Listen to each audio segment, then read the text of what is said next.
حضرت حارثہ بن نعمان. والدین کی خدمت گزاروں کی تو شان ہی اور ہوتی ہے نا. اللہ کے رسول صلی اللہ علیہ وسلم نے فرمایا کہ میں نے آج 7ویں آسمان پر کسی کی تلاوت کی آواز سنی. آواز کہاں پہنچ رہی ہے؟ عرش الہی ہے نا اس کے بیونڈ. میں نے 7ویں آسمان پر کسی کی تلاوت کی آواز سنی. میں نے پوچھا یہ کس کی تلاوت ہے؟ مجھے بتایا گیا یہ کس کی آواز ہے؟ حارثہ بن نعمان کی آواز 7ویں آسمان تک پہنچ رہی. حارثہ بن نعمان کون تھے؟ کیا عمل تھا کہ حارثہ بن نعمان کی آواز جو ہے وہ 7ویں آسمان تک پہنچ رہی تھی؟ آسمانوں کو چیرتی ہوئی اللہ کے عرش تک پہنچ رہی تھی. دعائیں بھی پہنچتی ہیں ماں کے فرما برداروں کی.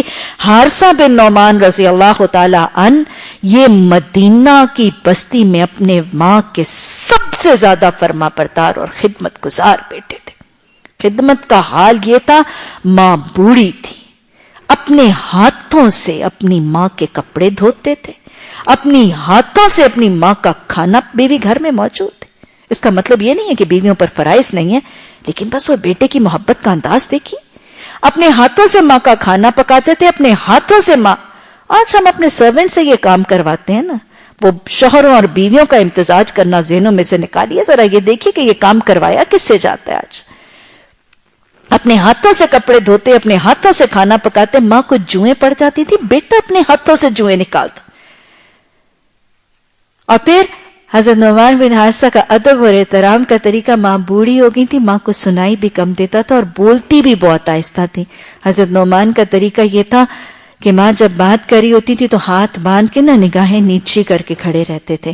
ماں جتنا بولتی تھی, جتنا سمجھ آ جاتا تھا وہ سمجھ لیتے تھے, اور جو نہیں سمجھ آتا تھا اس پہ ماں کو برا والا نہیں کہتے تھے, ماں کو خفگی کا معاملہ نہیں کرتے تھے. ماں کے ساتھ آگے تابڑ توڑ جواب اور اس کی تنقید اور اس کا مذاق بھی نہیں اڑاتے.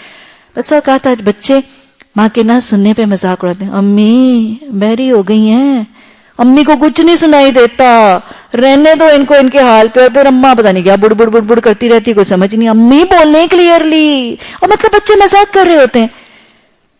یہ جن کی آواز 7ویں آسمان پر پہنچ رہی ہے, بس ماں بول رہی ہیں, آنکھیں جھکائی ہوئی ہیں, ہاتھ باندھے ہوئے, سن لیا جو سمجھ آ گیا. باقی باہر سین میں جا کے بیوی کو پوچھتے تھے اماں کیا کہہ رہی تھی. اماں کو کچھ نہیں کہا. اماں کی بات کی تحقیق بھی ہے, تصدیق بھی ہے, بات کرنے پتہ کرنے کی کوشش بھی ہے, لیکن کوئی گستاخی, کوئی بے ادبی, کوئی بد اخلاقی کا طریقہ نہیں. اور کتنی خدمت اور کتنا. آواز 7ویں آسمان تک پہنچ رہی.